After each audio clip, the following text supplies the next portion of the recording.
Hi, അപ്പോൾ നമ്മുടെ ഇന്നത്തെ വീഡിയോ കേട്ടോ. ഇന്നത്തെ വീഡിയോ എന്ന് പറഞ്ഞു കഴിഞ്ഞാൽ നമ്മൾ സാധാരണ പണ്ടൊക്കെ എന്ന് പറഞ്ഞു കഴിഞ്ഞാൽ ടാപ്പ് എങ്ങനെ പിടിപ്പിക്കുക നമ്മൾ പ്ലംബിങ് ചെയ്യുമ്പോൾ ഈ പ്ലംബും കൂടെ ഇങ്ങനെ അടിച്ചു കൊണ്ടുപോയിട്ട് അങ്ങനെയാണ് കയറ്റി പിടിപ്പിക്കുക. ഞാനൊക്കെ ആദ്യമൊക്കെ പണി പഠിക്കുമ്പോൾ അങ്ങനെയായിരുന്നു. നമ്മൾ മുകളിൽ നിന്ന് 1.5 ഇറക്കി 2 സൈഡിലേക്ക് 1 ഇഞ്ചാക്കി അത് ഈ പ്ലംബും കൂടെ അടിച്ചു കൊണ്ടുപോയിട്ട് അങ്ങനെയാണ്.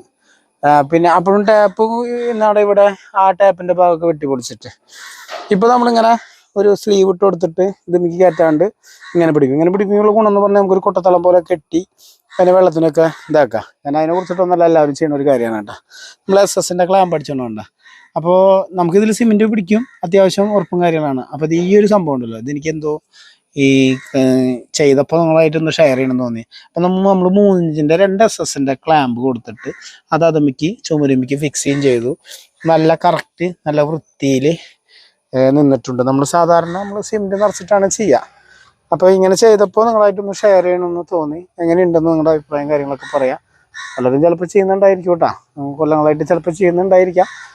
ഞങ്ങൾ ഈ ഇങ്ങനെ ചെയ്തപ്പോൾ മാറ്റങ്ങൾ എന്നോണല്ലോ. നമ്മുടെ പണി എന്ന് പറഞ്ഞു കഴിഞ്ഞാൽ മാറ്റങ്ങളിലൂടെ സഞ്ചരിക്കുകയാണ് നമ്മുടെ പണിയിൽ എപ്പോഴും വേണ്ടത്. എന്നാൽ മാത്രമാണ് നമുക്ക് ഈ ഫീൽഡിൽ പിടിച്ചു നിൽക്കാൻ പറ്റുള്ളൂ. അപ്പോൾ അതിൽ നിന്നൊരു വ്യത്യസ്തമായ ഒരു കാര്യം ചെയ്തപ്പോൾ നിങ്ങളായിട്ട് അത് ഷെയർ ചെയ്തു നിങ്ങളുടെ അഭിപ്രായം കാര്യങ്ങളും പറയാം. ഓക്കെ.